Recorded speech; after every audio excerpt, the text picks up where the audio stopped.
Alrighty. Hello.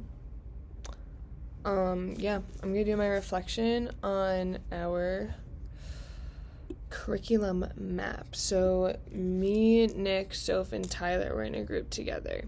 To start, what we really wanted to do was as we wanted to incorporate those models. So we thought a good way to have incorporate many models and incorporate the adventure model and just not for a period of time was to do the adventure model throughout the whole entire year. This would also just be cool because you'd be able to see how the kids got closer to each other and worked with each other throughout the year. And then we'd also be able to tell, we'd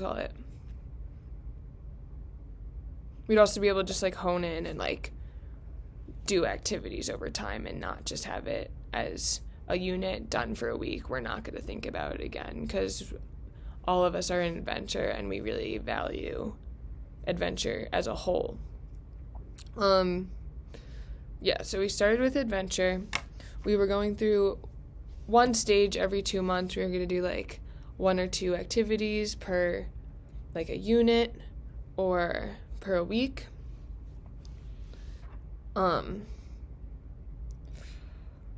With this, we also value the SEL and how the SEL goes with it, because we didn't do SEL as a model, but I feel like it's really becoming a model, or just something that's embedded in all curriculums. So, so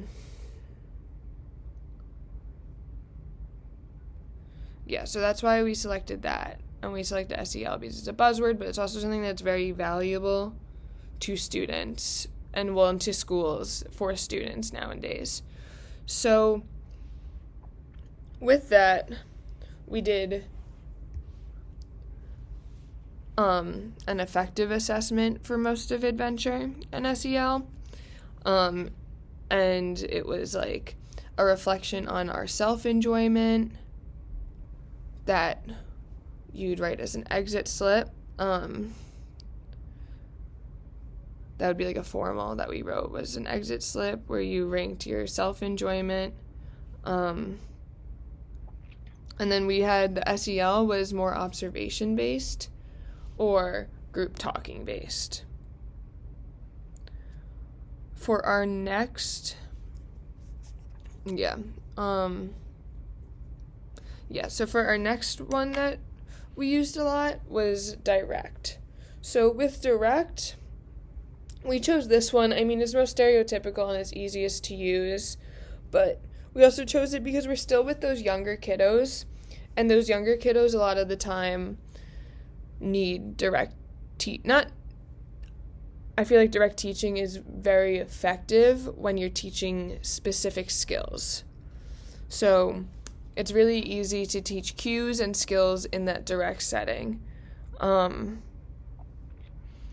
So for this one, we really hit that standard 1 with the skills.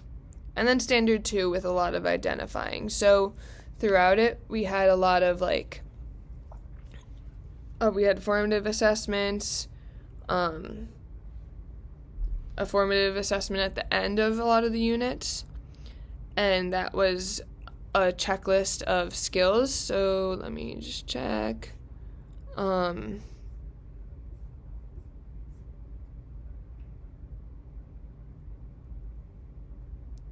So like for snowshoeing, it was like a checklist of if the students were staying on their feet. And that was at the end of the semester assessment. And I like how we did a lot of summative assessments on the skills because we can check in throughout, but you really want to make sure those students understand those skills by the end of the unit. So I like how we did those checklists and rubrics for the end just to confirm that they have learned what we've been teaching them. And then we did exit slips that were like identifying more the cues or the tactics that we used. So it'd be like, what are the jobs? So I know for floor hockey we did, what are the jobs of offense and defense? And that would be an exit slip.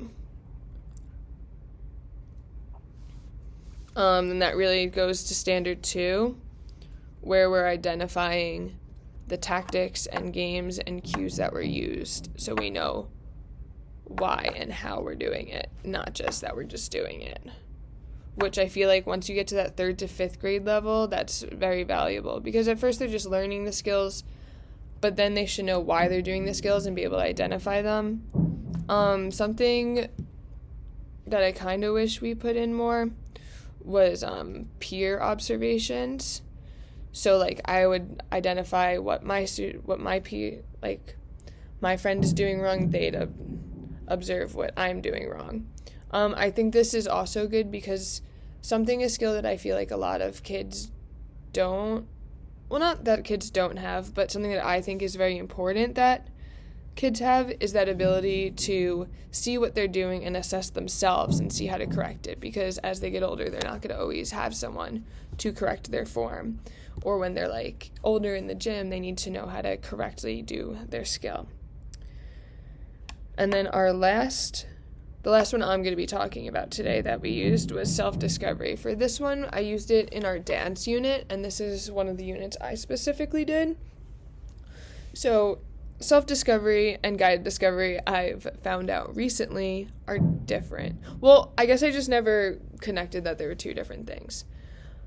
So guided discovery is when we're asking them to do something and we're giving prompts. Self-discovery is when we're saying, hey, do this and figure it out.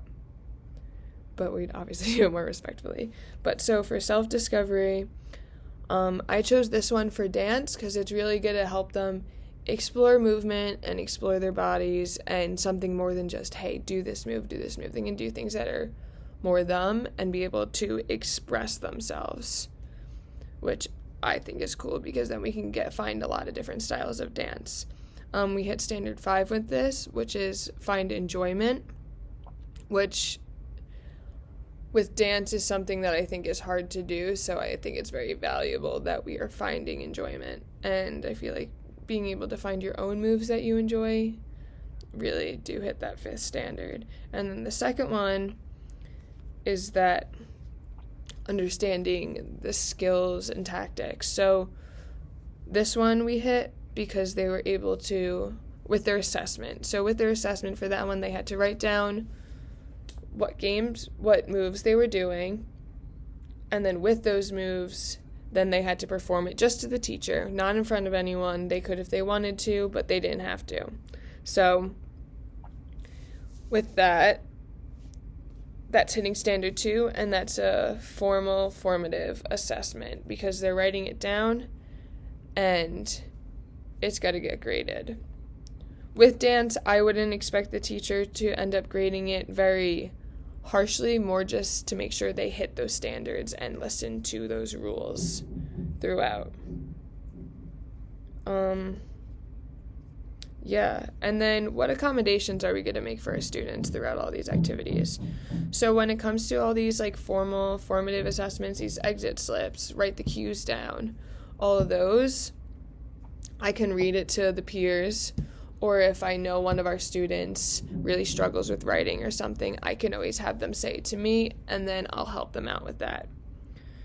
When it comes to skills and assessing on actual skills, some students may not want to do it in front of people, or they may be struggling one day. For those students that I know are sometimes struggling, I'm going to go and let them assess when they want.